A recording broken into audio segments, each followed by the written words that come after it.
शारदां देवीं रामकृष्णं जगद्गुरुं पादपद्मे त्वयोश्रित्वा प्रणमामि মুহুর্মুহু। পূজনীয় শ্রীযুক্ত মানদাশঙ্কর দাশগুপ্ত মহাশয়ের রচনা শ্রী শ্রী মা শারদামণি দেবী গ্রন্থ থেকে পাঠ। পৃষ্ঠা সংখ্যা 296। উদ্বোধনের জীবন। তবে মা সর্বাপেক্ষা অধিক কষ্ট পাইয়াছেন জয়রামবাটি অঞ্চলে ম্যালেরিয়া জ্বরে। সেখানে গিয়া তিনি একবার একেবারে জীর্ণ শীর্ণ হইয়া কলিকাতায় ফিরিয়াছেন। এই জ্বরের প্রথম আক্রমণ ছিল অত্যন্ত তীব্র এবং ইহার জেরও চলিত অনেক দিন। জয়রামবাটিতে মার এই জ্বরের একবারের উদ্বোধনের বাড়ি হইবার পূর্বকার বিবরণ শ্রীযুত আশু মিত্র এইভাবে দিয়াছেন। প্রায় অর্ধরাত্রে জ্বর ভীষণ আকার ধারণ করিল। নাড়ি লাফাইতেছে, গায়ে হাত রাখা যায় না, এত উত্তাপ। মা মুহ্যমানা, কদাচ সামান্য উহ আহ ব্যতীত অন্য কোনো সাড়া বা শব্দ নাই। কোনো বার কলকাতায় ফিরিবার পরও এই জ্বর অনেক দিন চলিয়াছে এবং শেষে বহু চিকিৎসার পর মা আরোগ্য হইয়াছেন। দেখা যায় একবার 1918 খানিকটা আরোগ্য লাভের পর তিনি তাহার একটি স্ত্রী ভক্তকে বলিতেছেন, দেখো না, পায়ে হাতে কি ছাল চামড়াটা উঠে যাচ্ছে। তাহার ভোগের যেন অন্ত ছিল না। এই প্রকার অসুখ ও তজ্জনিত দুর্বলতার সময়ে শরৎ মহারাজ কলকাতা ও জয়রামবাটির সেবকদিগকে আদেশ দিয়া মার দর্শন ও তাহার দীক্ষা দানাদি কার্য বন্ধ রাখিতেন। এই জন্যই দেখা যাইত উদ্বোধনের বাড়িতে কখনো কখনো ভক্তদের আদৌ মায়ের কাছে যাইতে দেওয়া হইতেছে না, কখনো বা শুধু স্ত্রী ভক্তদের যাইতে দেওয়া হইতেছে। আবার কখনো বা সপ্তাহে মাত্র 1 দিন বা 2 দিন দর্শনের সময় ধার্য হইয়াছে। সকল ব্যবস্থাই মার শারীরিক অবস্থার উপর নির্ভর করিত। কিন্তু মা শরীরে একটু বল পাইলেই এই বিধিনিষেধ মানিতে চাহিতেন না এবং কখনো কখনো বিরক্তির সহিত অগ্রাহ্য করিয়াছেন। ইহার 2টি সুন্দর দৃষ্টান্ত আমরা ইতঃপূর্বে দেখিয়া আসিয়াছি, একটি উদ্বোধনের বাড়ির, অপরটি জয়রামবাটির। উদ্বোধনের বাড়ির ঘটনায় মা অসুস্থ শরীরে একটি পার্সি যুবককে দীক্ষা দেন। ওই সময়ে তাহার অসুস্থতার জন্য কোনো ভক্তকে তাহার নিকট যাইতে দেওয়া হইত না এবং পার্সি যুবকটি সুদূর বোম্বাই হইতে আসিয়াছে বলিয়াই শরৎ মহারাজ তাহাকে শুধু দর্শনেরই অনুমতি দিয়াছিলেন। তাই তাহার প্রার্থনায় মা যখন তাহাকে দীক্ষা দিবার ইচ্ছা প্রকাশ করেন, তখন মার সেবক চমকিত হইয়া বলেন, সে কি, কাউকে দর্শন পর্যন্ত করতে দেওয়া হয় না? শরৎ মহারাজ শুনলে কি বলবেন? মা তখন সেবকটিকে শরৎ মহারাজের মত জানিবার জন্য নিচে পাঠাইয়া দিয়া দীক্ষার সমস্ত আয়োজন করিতে আরম্ভ করিলেন। শরৎ মহারাজ মার মনোভাব জানিতেন। তিনি সেবকের কথা শুনিয়া বলিলেন, আমি আর কি বলবো, মার যদি একটি পার্সি চেলা করতে ইচ্ছা হয়ে থাকে করুন, বলে আর কি হবে। সেবক উপরে ফিরিয়া দেখেন মা ইতোমধ্যেই 2খানি আসন পাতিয়া ও গঙ্গা জল লইয়া দীক্ষা দিবার জন্য প্রস্তুত হইয়াছেন। জয়রামবাটির ঘটনায় সেখানকার সেবক বরিশালের একটি দীক্ষা প্রার্থী ভক্তকে মার নিকট যাইতে বাধা দেন। গোলমাল শুনিয়া মা অসুস্থ শরীরেই সেখানে ছুটিয়া আসেন এবং অত্যন্ত বিরক্তির সহিত সেবককে প্রশ্ন করেন, তুমি কেন আসা বন্ধ করছো? সেবক শরৎ মহারাজের আদেশের কথা বলিলে মা তীক্ষ্ণভাবে বলেন, শরৎ কি বলবে? আমাদের ওই জন্যেই আসা, আমি ওকে দীক্ষা দেব। সেবকের সম্পর্কে কথাটি একটি তিরস্কারের মতো শুনাইলেও উহা মার অন্তরের অপার করুণা নিঃসৃত, এবং ওই করুণার বশেই তিনি ভক্তদের আগমনের উপর কোনো বিধিনিষেধ পছন্দ করিতে পারিতেন না। তবে তিনি জানিতেন যে তাহার শরীর রক্ষার্থ ঐরূপ ব্যবস্থা সময়ে সময়ে একান্ত দরকার, এবং জ্বালা যন্ত্রণায় অস্থির হইয়া তিনি নিজেও দুই এক সময়ে উহার আবশ্যকতার কথা উল্লেখ করিয়াছেন। বিষয়টি যেন তাহার পক্ষে একটা সমস্যার মতো হইয়া দাঁড়াইয়াছিল। এই সম্পর্কে তাহার প্রণাম গ্রহণের ব্যাপারটি আলোচনা করিলে আমরা প্রকৃত অবস্থা বুঝিতে পারিব। প্রণাম মা সর্বত্রই গ্রহণ করিতেন ভক্তদের কল্যাণের জন্য, কিন্তু উদ্বোধনের বাড়িতে ইহা ছিল এক বিরাট ব্যাপার। সেখানে মার কৃপাপ্রাপ্ত ছেলেমেয়েরা ব্যতীত আর একদল পুরুষ ও নারী তাহাকে প্রণাম করিতে আসিত। তাহাদের মধ্যে ভালো মন্দ নানা রকমের লোক নানা কামনা বাসনার দ্বারা চালিত হইয়া তাহার চরণ স্পর্শ করিত, এবং তাহারা প্রণাম করিয়া চলিয়া গেলে মার শরীরে ভীষণ জ্বালা দেখা দিত। মা সাধারণত তাহা নীরবেই সহ্য করিতেন, কিন্তু কোনো কোনো দিন, বিশেষত ভিড়ের দিনে, তিনি আর উহা চাপিতে পারিতেন না।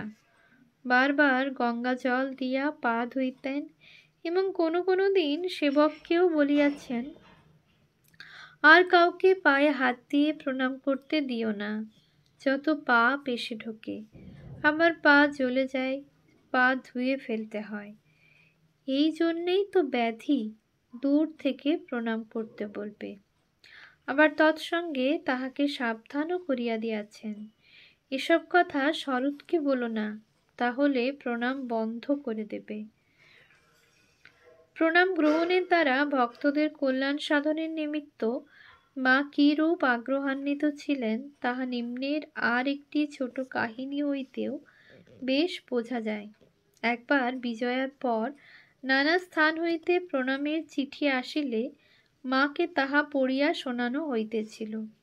এমন সময় একটি ভক্ত বিভূতিবাবু আসিয়া মাকে প্রণাম করিতেই মা বলেন, যত ঝি বউ ছেলে মেয়ে যে যেখানে আছে, তোমার প্রণামের সঙ্গে তাদের সকলের প্রণাম হোক।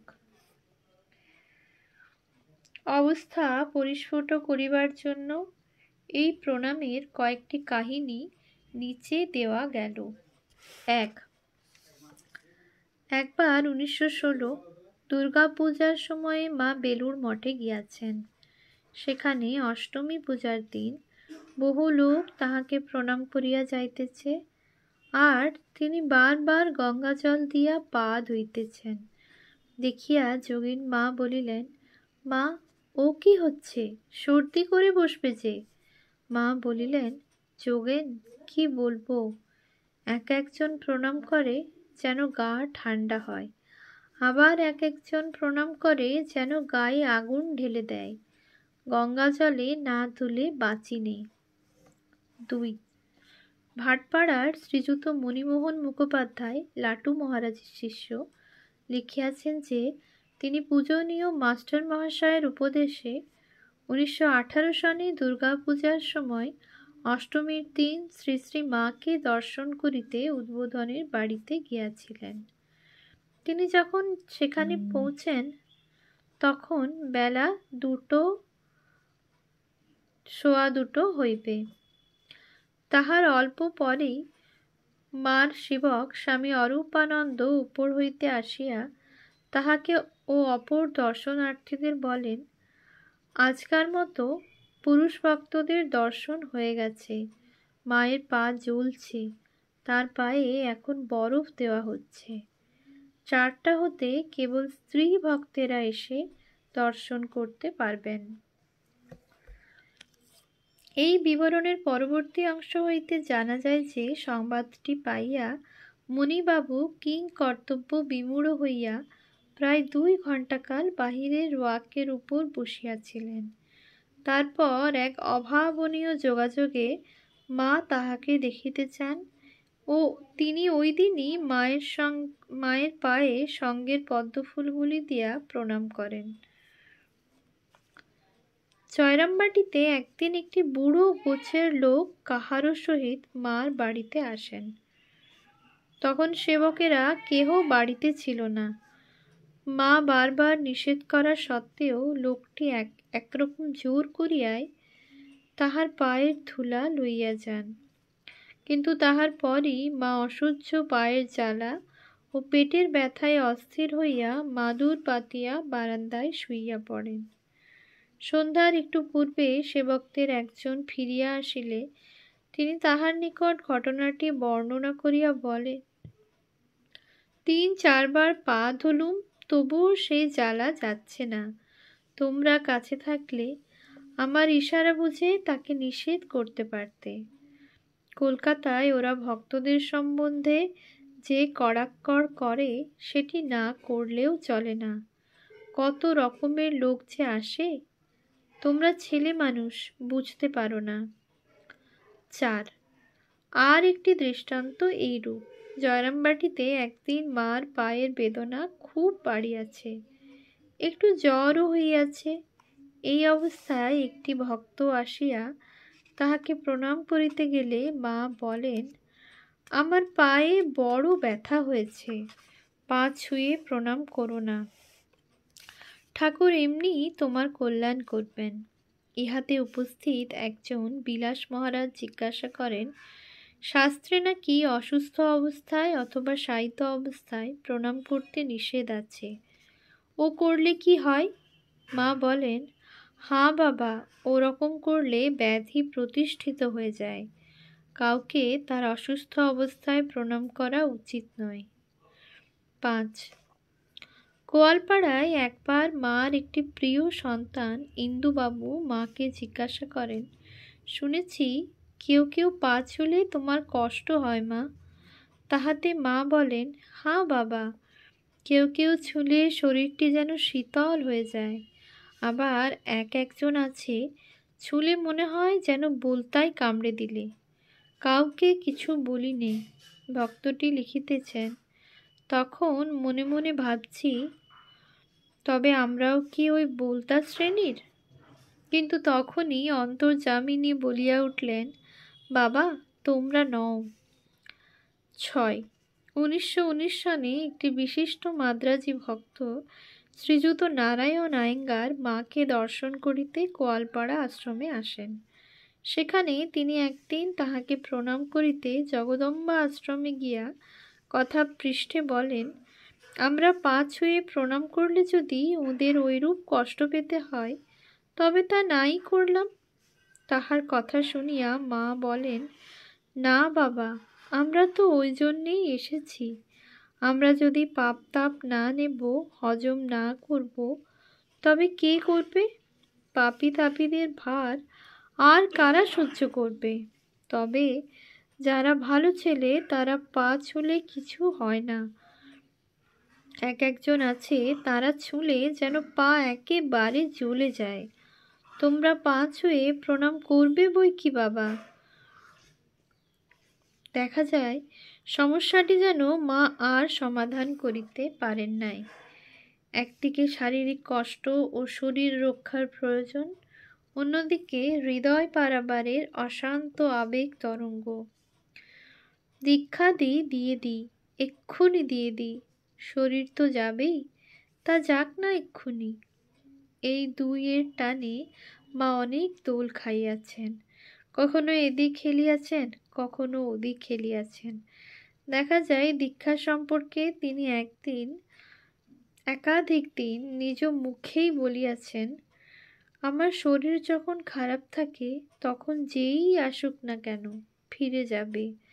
আবার অন্য সময়ে তিনি ইহার ঠিক বিপরীত ভাবের কথা লিখেছেন, কথা বলিয়াছেন ও তদ অনুযায়ী কার্য করিয়াছেন। হয়তো অসুস্থতার তারতম্যে অথবা প্রার্থীদের আধারভেদে এরূপ হইয়াছে। তবে ইহা সুস্পষ্ট যে তাহার সুস্থাবস্থায় তাহার কৃপাপ্রাপ্ত ছেলেমেয়েরা প্রণাম করিতে আসিয়া সংশয়গ্রস্ত হইলে তিনি সর্বদাই তাহাদের পা ছুঁইয়াই প্রণাম করিতে বলিয়াছেন। এই বিষয়ে যাহাদের সম্পর্কে তিনি কখনো কখনো অসুবিধা বোধ করিয়াছেন, তাহারা সম্পূর্ণ ভিন্ন শ্রেণীর লোক। যাহা হোক, এই সকল ব্যাপার ছাড়াও মার উদ্বোধনের খুঁটিনাটি বহু কথা ও কাহিনী পাওয়া যায়। তাহার সবই এই পুস্তকে দেওয়া সম্ভব নয়, তবে উহার কিছু কিছু আমরা ইতঃপূর্বে দেখিয়া আসিয়াছি এবং আরও কিছু পরবর্তী ও তৎপরের কোনো কোনো অধ্যায়ে দেখিতে পাইব। উপস্থিত এখানে ইহা বলিলেই যথেষ্ট হইবে যে কলকাতায় এবং জয়রামবাটিতেও দীক্ষাদান ও পূজা প্রণাম গ্রহণ করিয়া ও অন্য নানাভাবে সমাগত ছেলে মেয়েদের কৃপা বিতরণ করাই ছিল মায়ের প্রধান কাজ। অন্যান্য বিষয়ে তাহার লৌকিক জীবন সর্বত্রই অতি সাধারণ ধরনের ছিল এবং বাহ্যত ভক্ত ও আত্মীয় স্বজনের সেবাতেই তাহার কাল কাটিত। ওম শান্তি শান্তি শান্তি।